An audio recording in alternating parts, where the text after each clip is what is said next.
Hello, hello, hello. Just wait until I get a few people. Alright, yeah.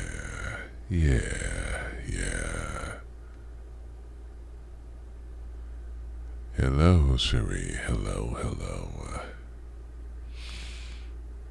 In case you've been wondering, I turned down the lights, except for my camera lights and my iPad light. All the light is coming from that. I want to give this like a nice noir atmosphere. Give it a minute to get real up close on the microphone for this, so yeah.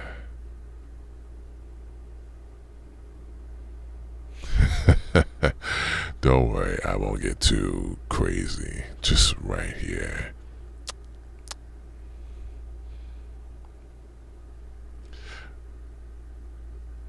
But yeah, one more minute. But while I get to that, actually, let me move this here.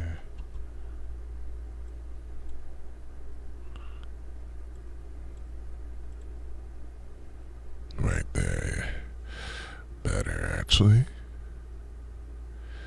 And why don't I get started? Hello.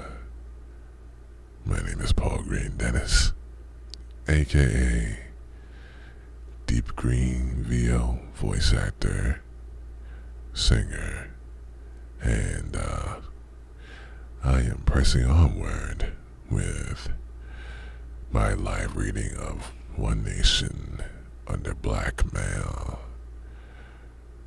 Chapter 4 of this book, which will deal with Roy Cohn. Specifically, the title of this chapter is Roy Cohn's Favor Bank. And I think this chapter you will find very interesting, where the roads will lead because of this guy, Roy Cohn, who was mentioned quite a bit in, I believe, chapters 2 and 3. With that, let's get started with the read. Chapter 4 of One Nation Under Blackmail, Vol.1. Roy Cohn's Favor Bank.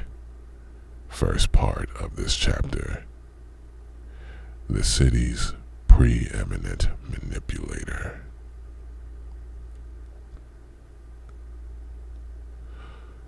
Roy Cohn, whose public reputation ranged from boy wonder to sleazy mob lawyer over the course of his lifetime, was one of the most influential political operators in the century for the better part of 3 decades. Not only would he serve as Joseph McCarthy's right-hand man during the height of the Red Scare, he would also help secure electoral victories for prominent politicians in New York and beyond, including for U.S. presidents. Years after his death, Cohn's protege, New York real estate billionaire Donald Trump, would serve as the 45th president of the United States.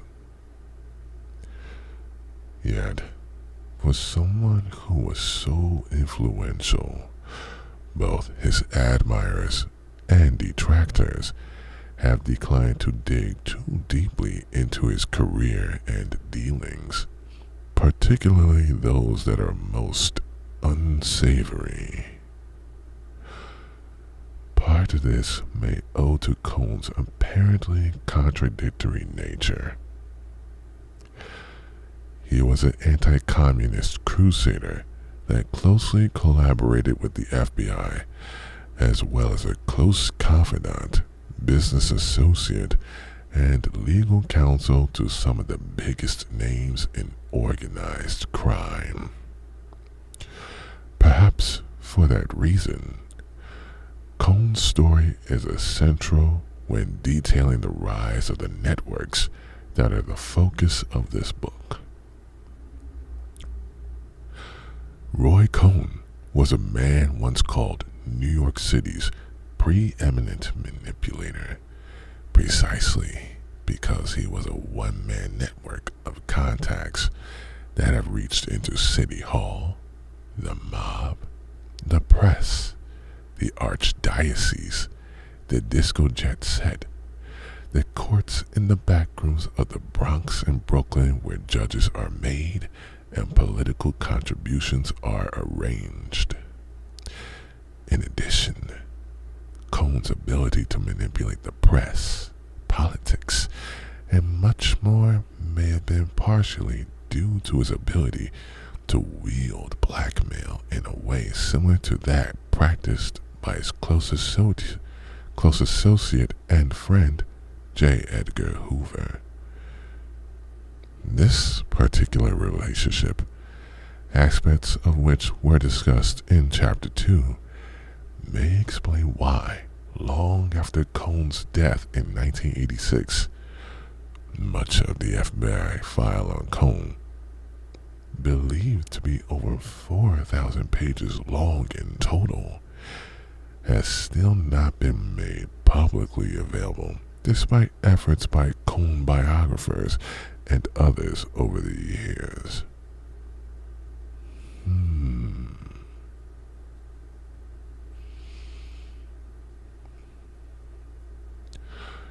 Cohn's background in the earlier parts of his career serve as a useful window into how the world of above-board and legitimate business and politics has intermingled with the criminal underworld throughout the decades, and how blackmail was critical to Cohn's ability to successfully navigate those murky gray areas between the legal and the illegal.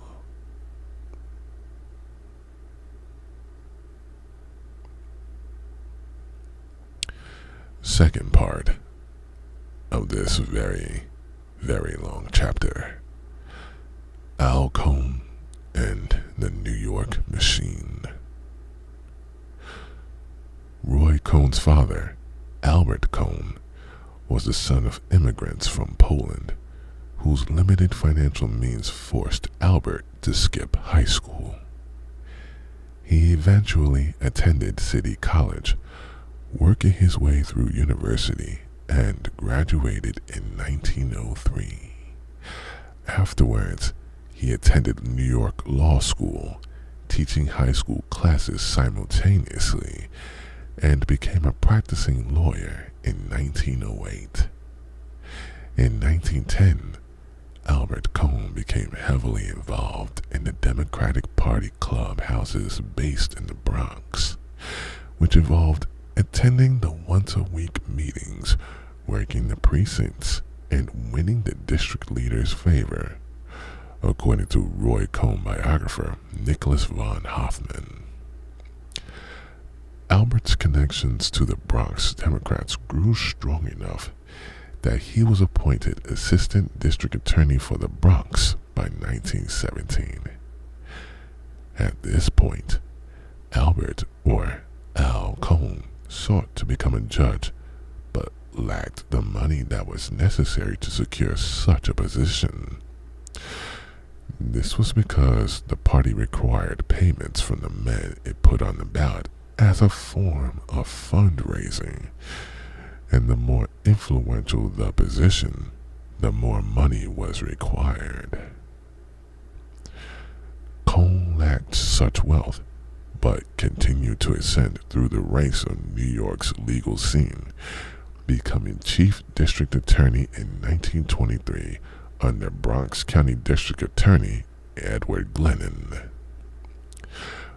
Around the time that Al Cohn had gone as far as he could without having the money required for the judgeship he coveted, he met Dora Marcus, the daughter of a wealthy banking family. According to friends of Al Cohn and members of the Marcus family, the relationship between Cohn and Dora Marcus quickly led to an arranged marriage, as Dora was the ugly duckling daughter they couldn't marry off. According to interviews given by members of the Marcus family, which aired in Matt Tiernauer's 2019 documentary, Where's My Roy Cohn?, Dora's father, Joseph S. Marcus, essentially offered Albert Cohn the money and influence necessary to become a judge in exchange for his marrying Dora. That's how that started. They married in January 1924, and a year later, Albert Cohn was appointed Bronx County Judge by New York Governor Al Smith.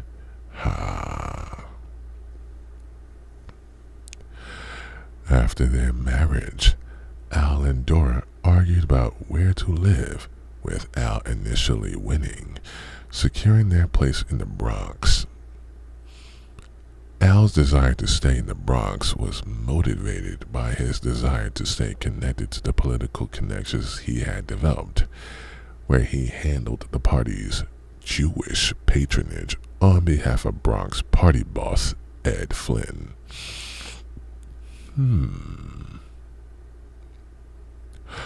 Al Cohn is regarded as a protege of Flynn's, who came to wield substantial power in the Democratic Party, according to author Robert Shogan.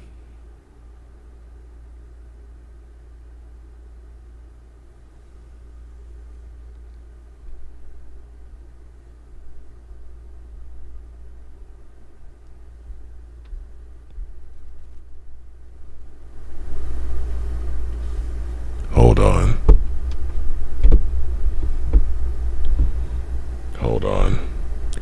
Can you hear me now? Can you hear me now? Can you hear me now? Can you hear me now? Can you hear me now? Can you hear me now? Can you hear me now?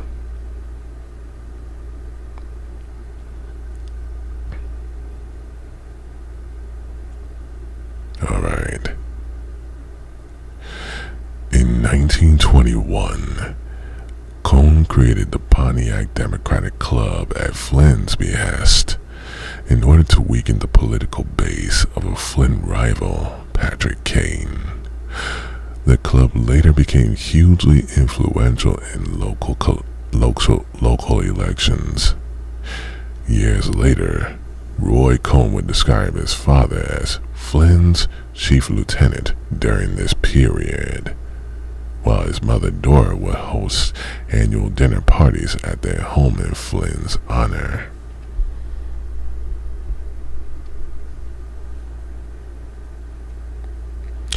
As a judge, Al Cohn was incredibly loyal to Flynn and the Democratic Party.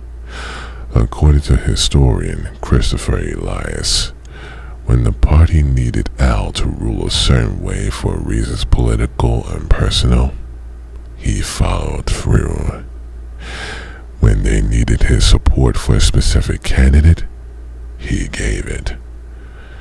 When the son of a friend and fellow Democratic operative killed a young woman in an automobile accident, Al made a late-night visit to the police station and straightened it out. Al's service to the party and to Flynn paid off, with New York Governor Franklin Delano Roosevelt appointing Cohn to the Bronx Supreme Court in 1929, making him Roosevelt's first judicial appointment.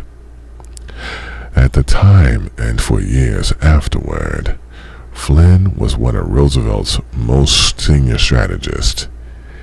8 years later, Albert Cohn was appointed to the state Supreme Court's Appellate Division. Like many of the networks already explored in this book, the political machine in which Al Cohn was intimately nestled was interwoven with the city's criminal underworld. Some modern-day mainstream sources trace the origin of organized crime's influence on New York's Democratic Party to 1931, when Lucky Luciano sent 2 hired guns to intimidate Harry Perry, the co-leader of Manhattan's 2nd Assembly District, demanding he step down in favor of Albert Marinelli. However, the same crime syndicate had cozy ties with labor unions, a key component of the Democratic Party's power base going back to the 1920s, an arrangement for which mobster Arnold Rothstein is credited. Similarly, Marinelli's ties to the mob also dated back to the 1920s, when he owned a trucking company that Lucky Luciano managed during the Prohibition era. Luciano had been responsible for helping Marinelli become the first Italian-American district leader at Tammany Hall, well before the incident with Perry, which speaks to organized crime's earlier influence over New York politics through Tammany. Yet, after Perry stepped aside and ceded his position to Marinelli, the National Crime Syndicate's influence on New York City politics, particularly the Democratic Party, became brazen, according to decades-old reports in New York Magazine, as the move gave Marinelli, and by proxy, Luciano, control over who was chosen to serve on grand juries, as well as the counting of votes in local elections.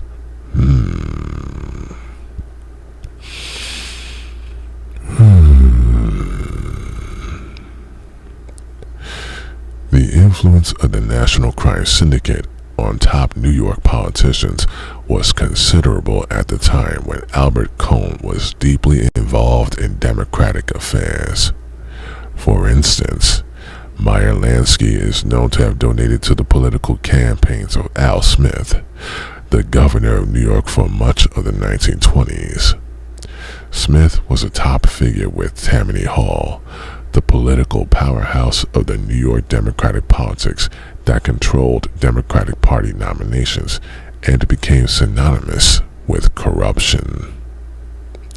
Smith is regarded as one of the main proteges of Tammany boss Charles M. Murphy, who had worked to improve the organization's reputation until his death in 1924. However, Murphy's success in cleaning up Tammany's public image did not extend long past his death, largely because many of the top names at the organization had remained closely enmeshed with the city's criminal underworld despite its efforts.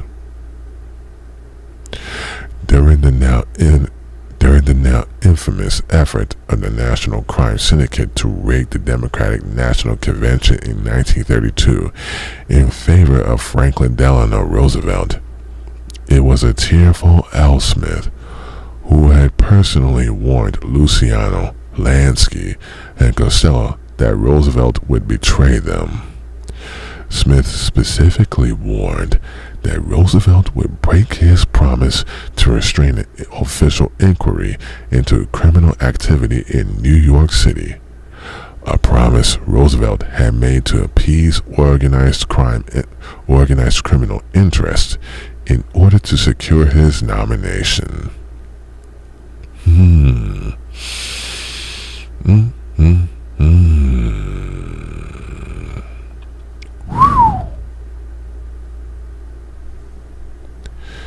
This anecdote, which relayed separately by both Lansky and Luciano, Smith's warning, which the crime bosses had ignored, turned out to be true, as Roosevelt allowed the inquiry, led by Judge Samuel Seabury, to advance after his nomination was cemented. The inquiry soon exposed extensive criminal activity being conducted by Tammany politicians, leading several top officials to resign. Jimmy Walker, the Tammany-backed mayor of New York City and Al Smith's own protege, not only resigned as mayor, but fled to Paris to avoid charges.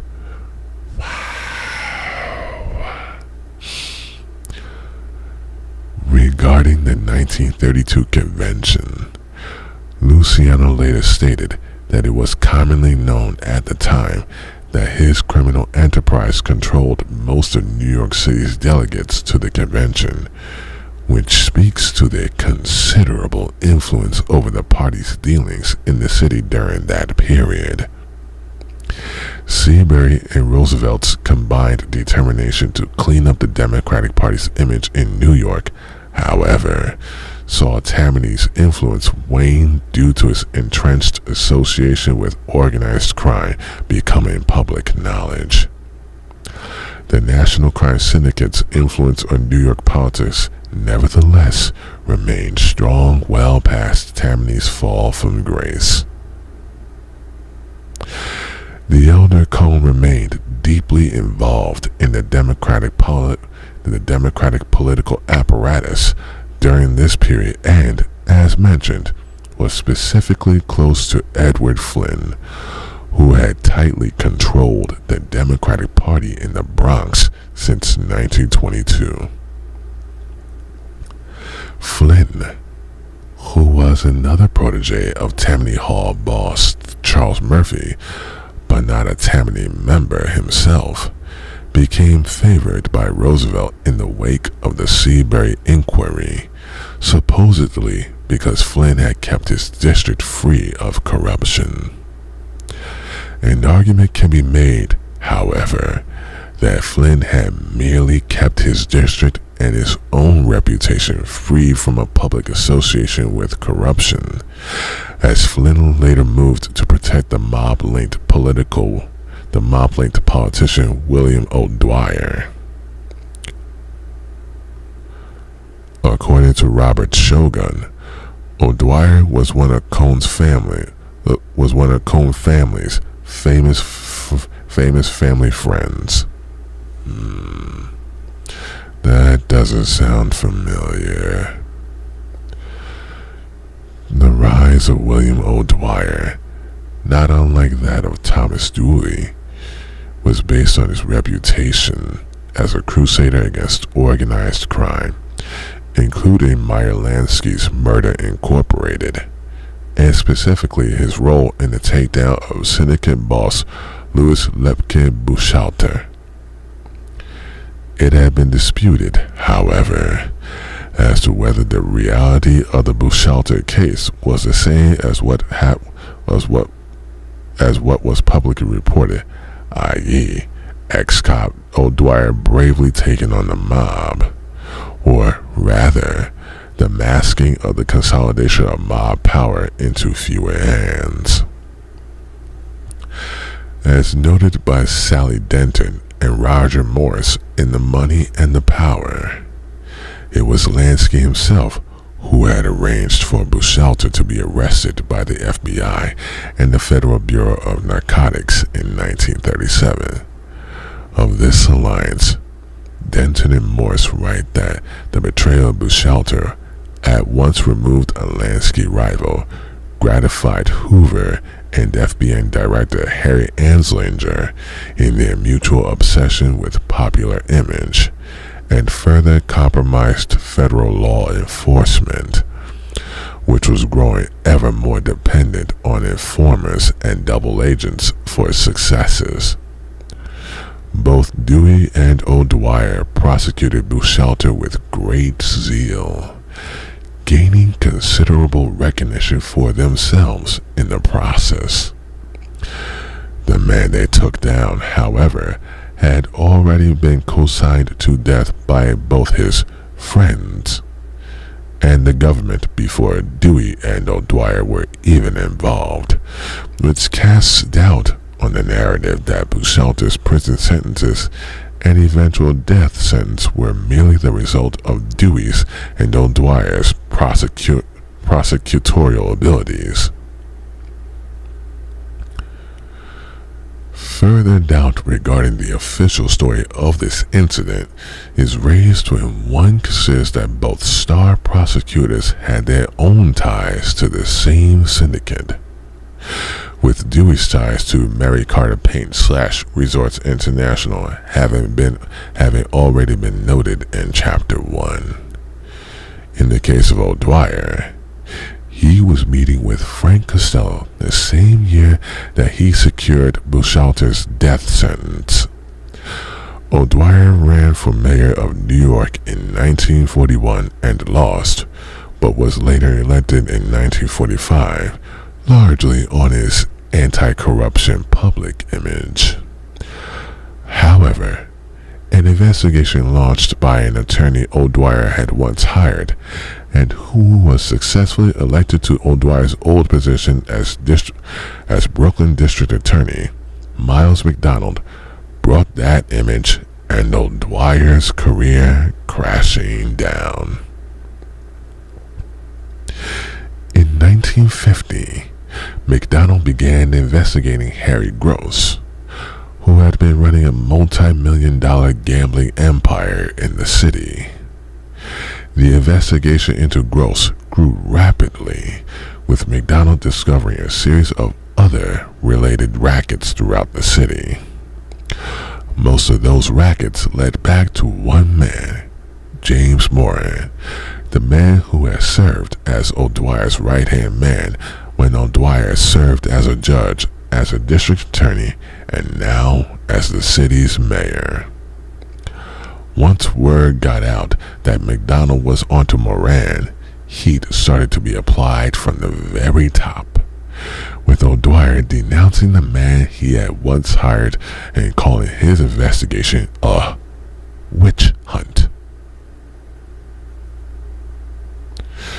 Soon afterward, Ed Flynn called President Harry Truman and urgently requested a meeting. No formal record of the meeting exists, but it is believed that the topic was the implications that McDonald's investigations would have, not just for New York City, but for the Democratic Party and Truman himself. 2 days later, Truman met with the head of New York's Democratic Party and a close associate of Flynn's, Paul Fitzpatrick.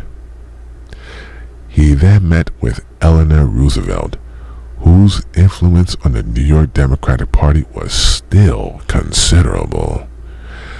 According to journalist David Samuels, what McDonald's investigation would reveal, Flynn and Fitzpatrick knew, was that Mayor O'Dwyer was the front man for a system of citywide corruption that was administered by Moran, the mayor's closest political associate. Worse, they knew, as the public would find out the following August from the public testimony of a gangster named Irvin Sherman, that O'Dwyer and Moran had been meeting personally with the syndicate boss, Frank Costello, as far back as 1941. And as a former chairman of the Democratic National Committee, Flynn also knew that the urban political operations that had helped elect Franklin Roosevelt to the presidency 4 times and Truman once were based on a system of unsavory alliances. Putting O'Dwyer on the stand would put the Democratic Party in New York and elsewhere on trial. One way to keep O'Dwyer safe from McDonald's grand jury was to get him out of the country.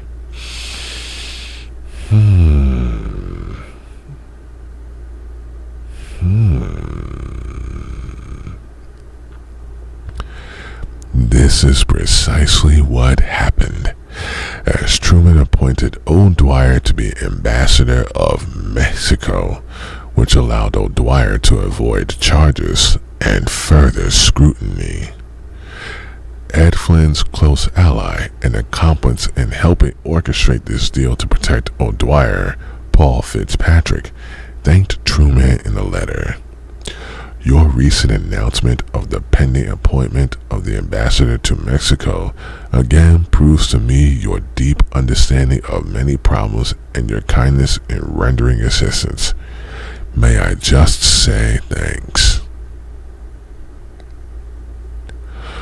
Though O'Dwyer had escaped from McDonald's investigation, he was forced to return to the U.S. from Mexico City to testify before the Kefauver Committee on his alleged dealings with organized crime in March 1951. During his testimony, he did not deny having visited Frank Costello's home in 1941.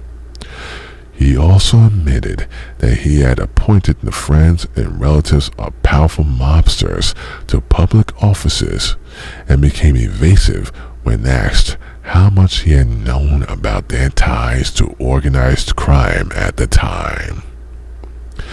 A subsequent report issued by the committee stated that during Mr. O'Dwyer's term of office as District Attorney of Kings County between 1940 and 1942, and his occupancy of the mayoralty from 1946 to 1950, neither he nor his appointees took any effective action against the top echelons of the gambling, narcotics, waterfront, murder, or bookmaking rackets, while his time as mayor had contributed to the growth of organized crime, racketeering, and gangsterism in New York City.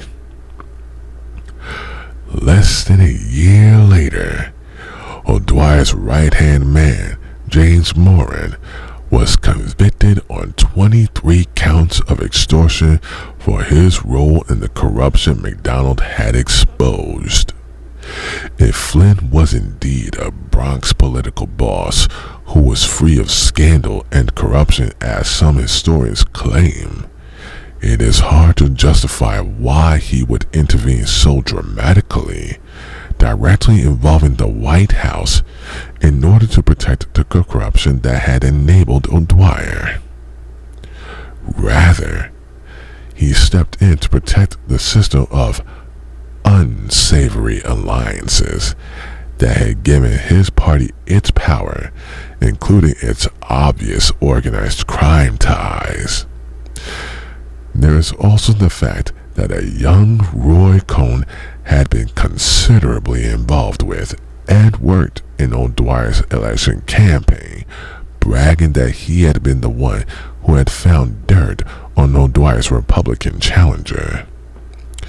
The mob connections and the use of dirt and blackmail in politics is something that would later define much of Roy Cohn's career and, ultimately, his legacy. Wow. The next part, Uncle Bernie's Bank. Though Roy Cohn was undeniably born into privilege given his father's influence and connections, it can easily be argued that much of Albert Cohn's own success and clout had been due to marrying into the Marcus family. Roy Cohn's mother, Dora Marcus, hailed from an elite family in New York's Jewish community that was later mired in controversy and scandal in connection with their Wall Street activities during the Great Depression.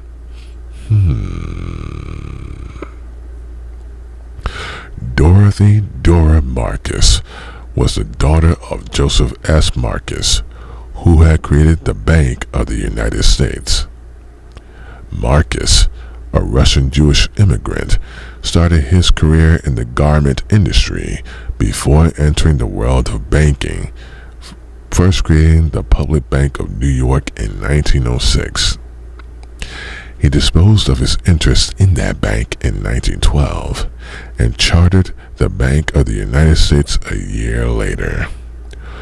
One of Marcus's reasons for doing so was apparently related to the problems at the public bank that had resulted from Marcus's hiring of William Kolsch as cashier. Kolsch's presence at the bank caused friction among the bank's directors, according to the New York Times. Marcus, Kolsch, and the business partner of Marcus, named Saul Singer, came together to create the Bank of the United States soon afterward, but they had different men officially file the bank's incorporation. This was allegedly done in order to hide their involvement to avoid alerting public bank's leadership that Marcus and Kolsch were the real forces behind their new competitor. Marcus's new bank was the subject of immediate controversy, as his new for-profit enterprise was to be located just a stone's throw from Public Bank, leading Public Bank's leadership to complain that there was no public necessity for such additional banking facilities in that particular block of the street. Right. In addition, Public Bank leadership objected to the name of Marcus's new bank, arguing that the name Bank of the United States sounded too much like some historical government-linked institutions, such as that which has served as a prototype for a central bank during the days of President Andrew Jackson. This, they argued, could give the false impression of a direct U.S. government connection to Marcus's bank, particularly to the uninformed. This point was made explicit in a letter written on behalf of Public Bank by Samuel I. Frankenstein and sent to the Senate Banking Committee.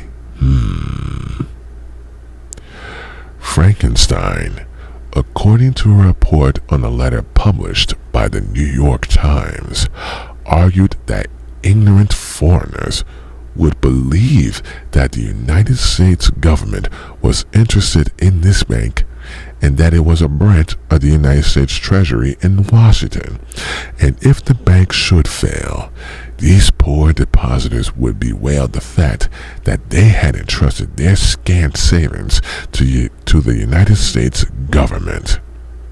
He added, "It must be evident to any impartial mind that the motive and purpose in selecting this very peculiar and misleading name for a bank to be located in a neighborhood almost exclusively inhabited by foreigners, especially when so many other appropriate names could have been so easily adopted, was not a laudable one.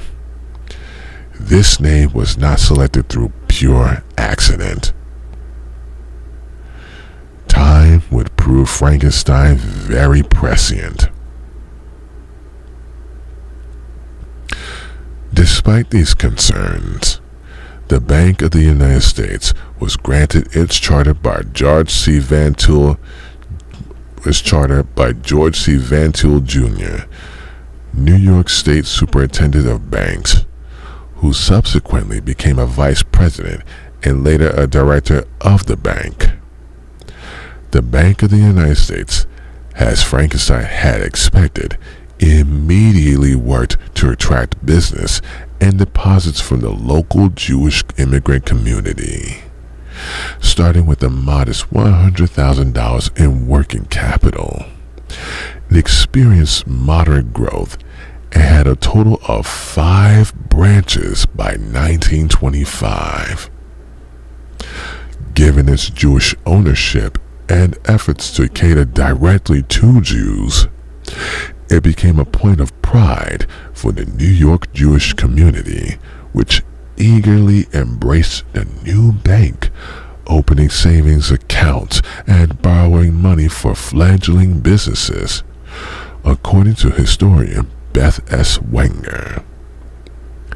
Legal proceedings were, however, filed against the bank in 1926, requiring an independent examination of the bank's books. The case was dismissed by New York State Supreme Court Judge Joseph S. Proskauer,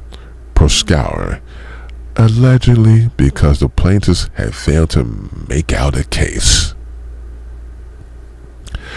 Yet, there are reasons to doubt Proskauer's objectivity in the case, as he was connected to the same political machine as Albert Cohn. For instance, Proskauer had been appointed by New York Governor Al Smith, whose ties to organized crime have already been discussed. Proskauer had also served as Smith's key political advisor during campaigns bankrolled by Lansky, which took place while Proskauer served on the New York State Supreme Court and subsequently the Appellate Court.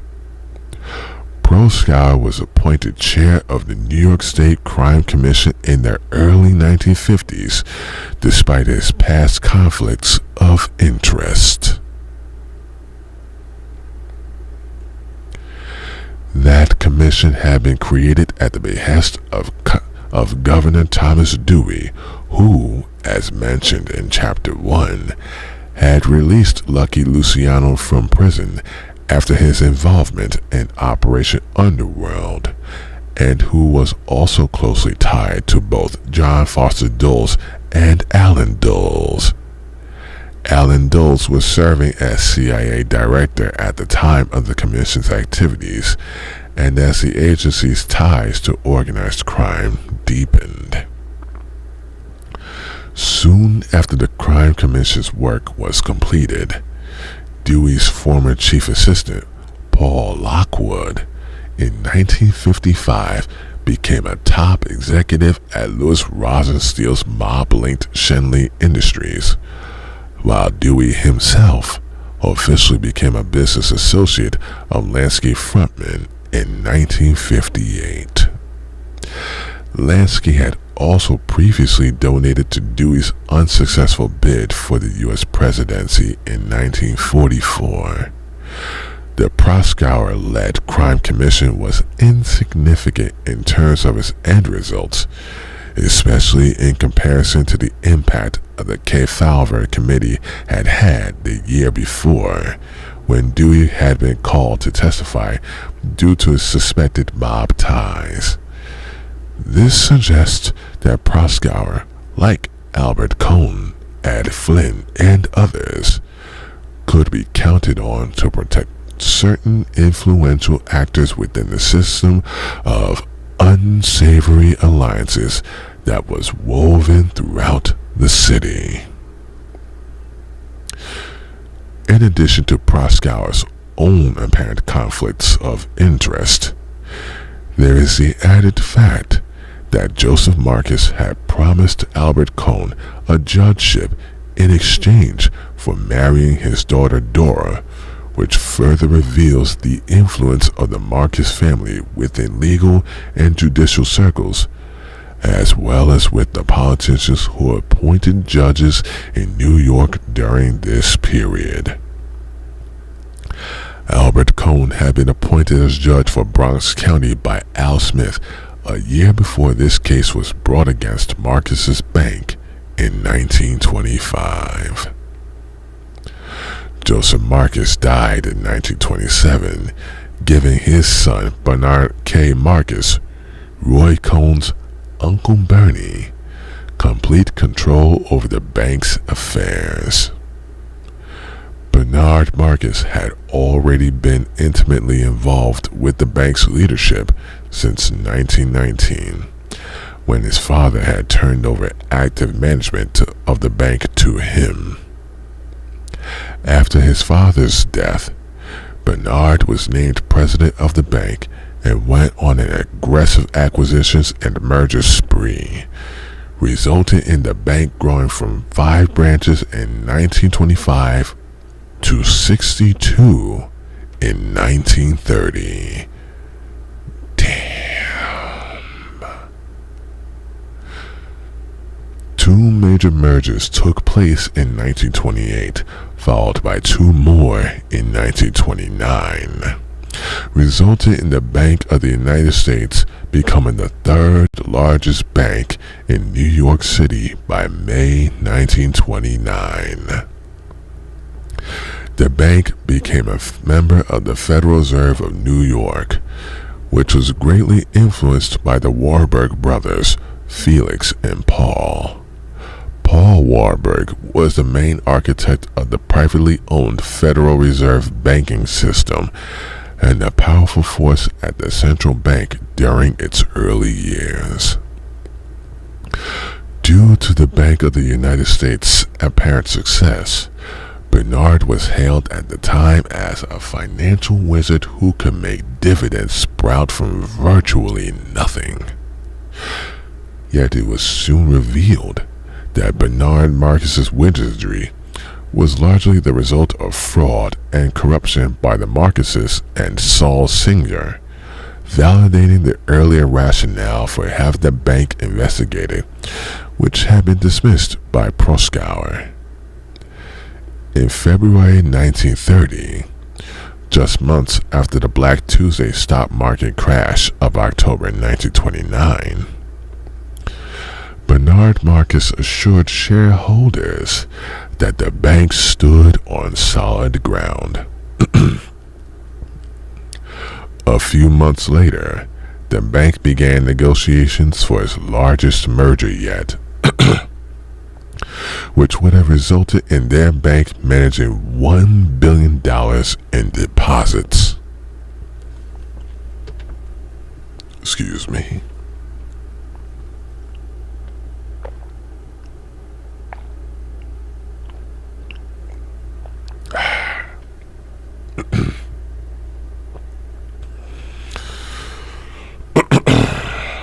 Okay.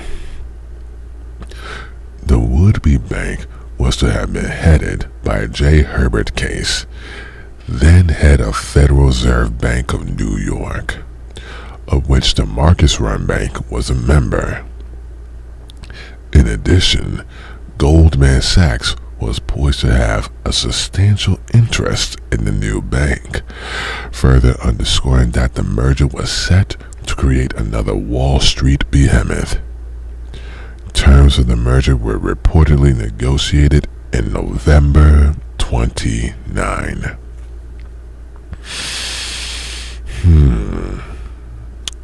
Yet, by December, rumors were proliferating that the Marcus-run bank was insolvent. Nervous investors and depositors, most of whom were Jewish, lined up to withdraw their money on December 10th, 1930. By midday, over $2 million had been withdrawn, and tens of thousands of the bank's estimated 400,000 clients had gathered outside the doors of the bank's Bronx branch, leading the police being called to maintain order. The panic quickly spread to other branches, but by that time, all of the other branches had closed their doors. A massive sell-off of the bank's stock ensued, plunging it to $3 a share, whereas it stood at $91 the previous year.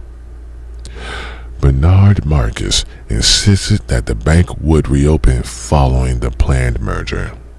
The merger, however, fell through as clearinghouse banks involved in the deal pulled out after examining the books of the Marcus-run bank.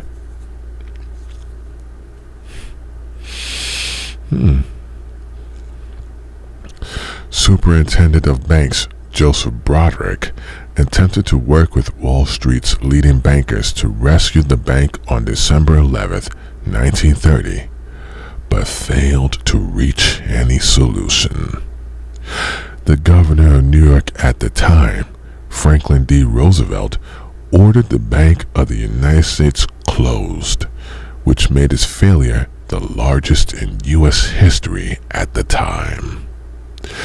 An investigation was launched, and the evidence of fraud quickly piled up. You don't say.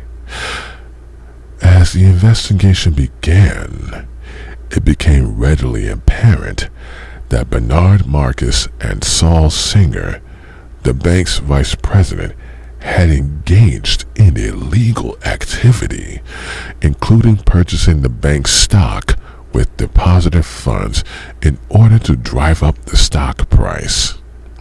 Not only that, but they loaned out over $37 million under suspicious circumstances, including $10 million in mostly unsecured loans to bank directors and their companies, as well as $5.5 million in loans to 16 insolvent subsidiaries of the bank in the months leading up to its collapse.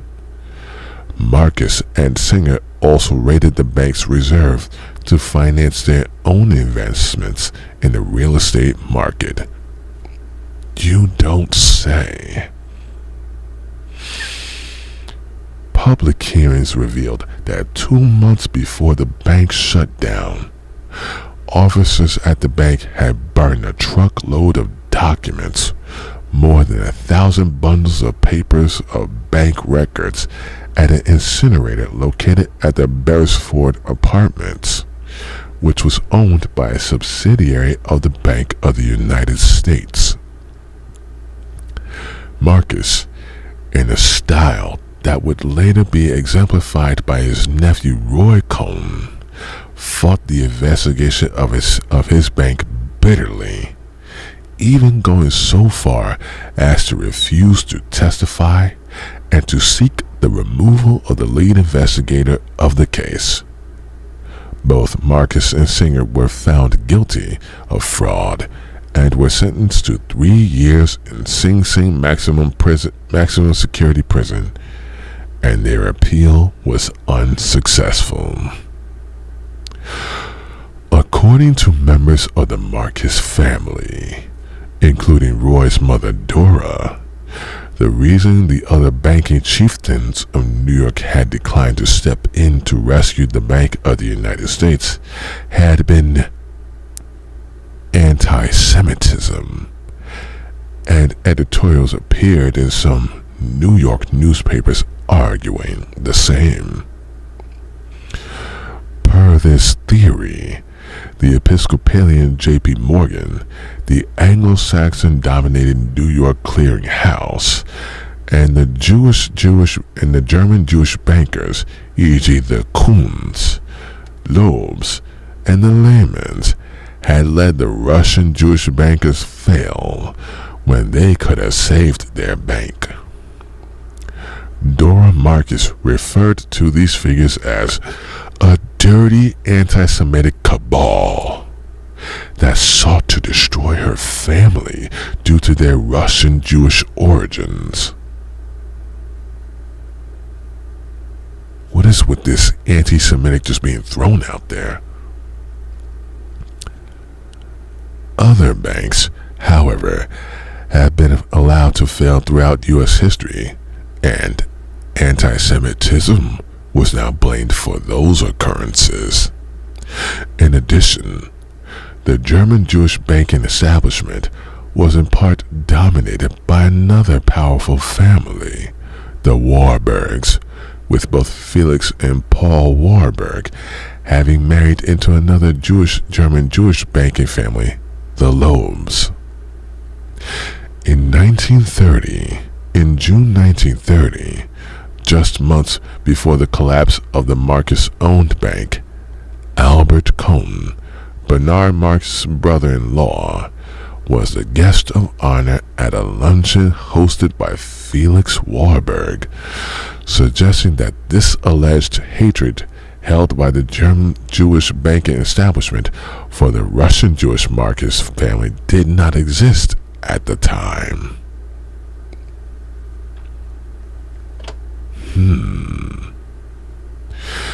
It is perhaps more likely that either the fraud of the Bank of the United States was too enormous, or that the German Jewish banking establishment was disgruntled that such a massive fraud had been perpetrated by a Jewish-owned bank against mostly Jewish depositors. After all, the bank sought to target the Jewish immigrant community through deceptive means from its inception. It subsequently committed fraud to rob mostly Jewish immigrants of their money. For example, the bank deliberately advertised its services to the Jewish community in Jewish newspapers and magazines less than a year before its failure, at a time when its executives had been engaged in fraudulent activity.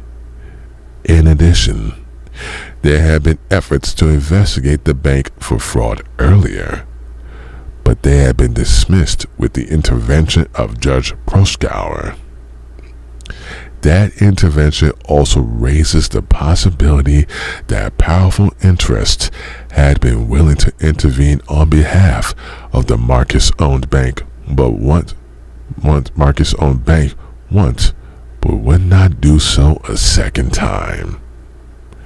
Furthermore, Bernard Marcus was pardoned after just 27 months in prison by Herbert Lehman when he was serving as New York governor. Lehman had been one of the judges presiding over Marcus's appeal, and was the only one who had argued for the conviction to be overturned. Lehman, who hailed from the German Jewish Lehman Brothers banking family, was close to Albert Cohn, who had allegedly lobbied Lehman to grant the pardon. If the Lehmans and the rest of the German Jewish banking establishment had indeed sought to destroy Marcus, it is highly unlikely that Herbert Lehman would have intervened to try to prevent his initial conviction and then intervened again by pardoning Marcus.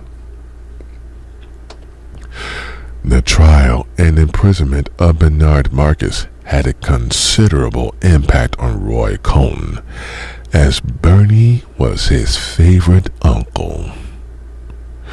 Roy, like other members of the Marcus family, took the view that the anti-Semitic cabal had used Bernard Marcus as a scapegoat, leading some of his cousins on the Marcus side to claim that it was this view that led Cohn to fight the establishment. Given other accounts and insights into Roy Cohn's upbringing, it seems more likely that he just resented the law and felt that it should not apply to him, a sentiment apparently shared by Bernard Marcus, as revealed by his conduct during the investigation and trial related to his role as the president of the Bank of the United States. On Roy Cohn's maternal side, it was not only his grandfather and uncle who were influential figures in New York, despite their very public fall from grace in the 1930s. His maternal grandmother, Celia Cohen Marcus, was the sister of Joshua Lionel Cohen, born Cohen, who co-founded Lionel Corporation, a producer of model railroads and toy trains. The origins of the prominent toy company lie in Cohen's work for Acme Electric Light Company, where he began registering for patents for lamps and motors in 1899. That same year, Cohen was awarded a $12,000 contract from the U.S. Navy to design and manufacture fuses to ignite submarine mines. Cohen used the money to finance the creation of Lionel Corporation in 1900. Though Cohen is best known as the longtime and founding president of Lionel Corporation, he was also he was also a director of the Bank of the United States at the time of its demise. Everybody's involved in this bank.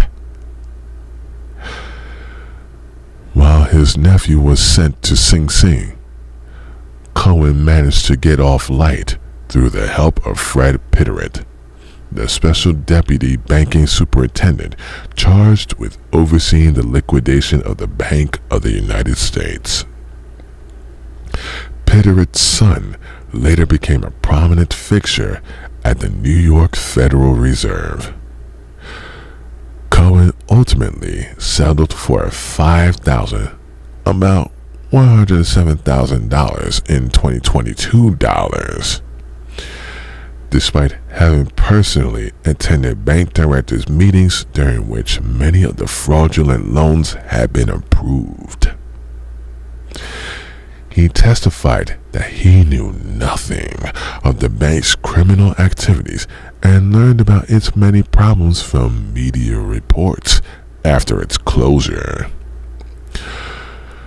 Cohen's avoidance of the charges in the case further weakens the theory that the prosecution of Bernard Marcus over the bank's collapse was a plot against the Marcus family perpetrated by other Jewish banking families.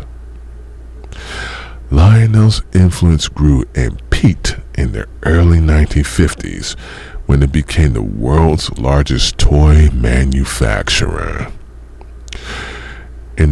Its glory days faded relatively quickly, and by the end of the decade, Cohen and his son Lawrence stepped away from the company, selling their shares to none other than Roy Cohn.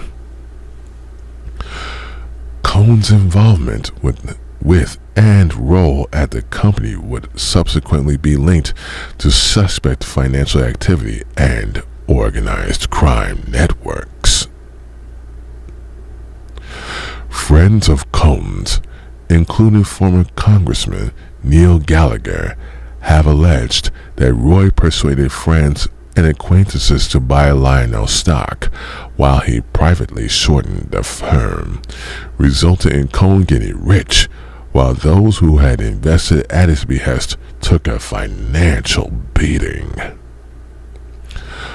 Cohen also sidestepped federal regulations in the late 1950s by borrowing large sums from U.S. and foreign sources to buy Lionel stock. At the time, Cohen had already become enmeshed in business interests tied to mob figures such as Mo Dallas and Tony Salerno.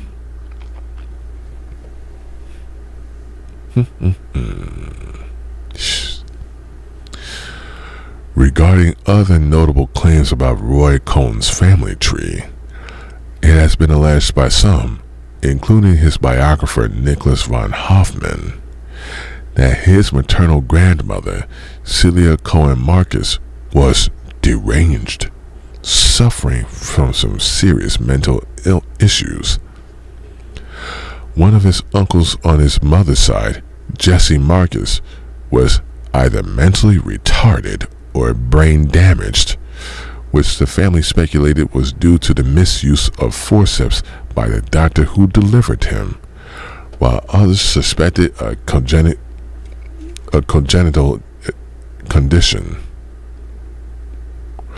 Von Hoffman also reported that some members of the Cohen family thought that Roy Cohen's mother needed to be institutionalized, while others thought something similar, but believed that being well-to-do made her eccentricities manageable.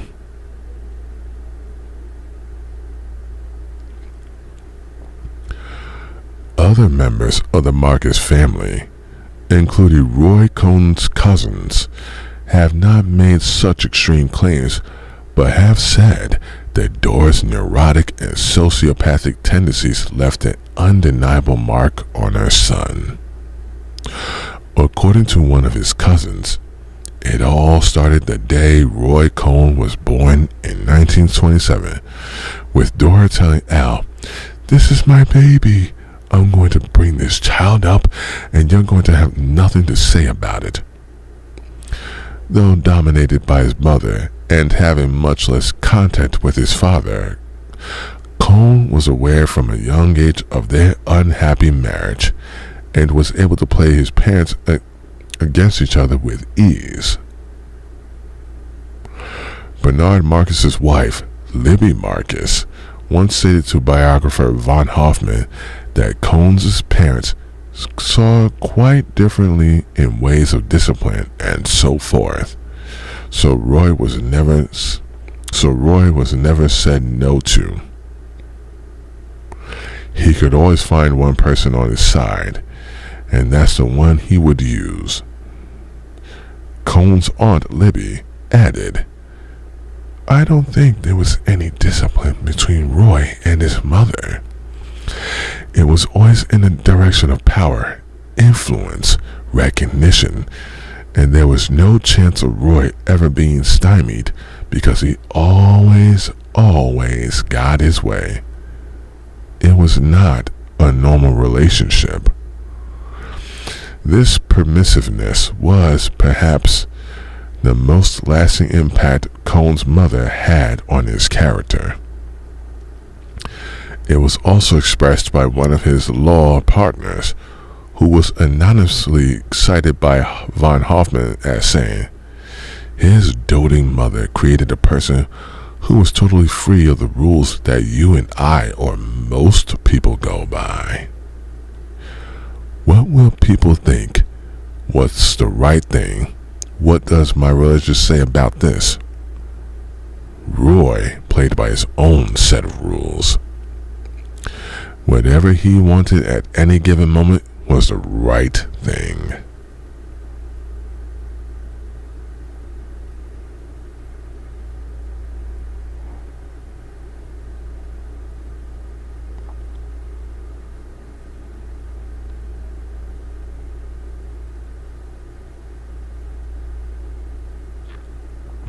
And with that, because this is a long chapter, I am going to stop right here and pick up from here on Friday.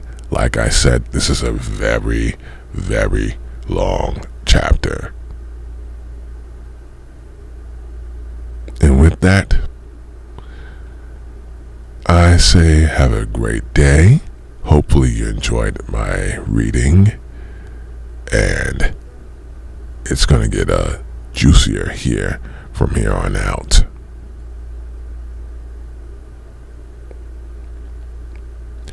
Much appreciated, much appreciated. And with that, have a good day. Stay cool and enjoy summer. And see you on Friday. Deep Green out.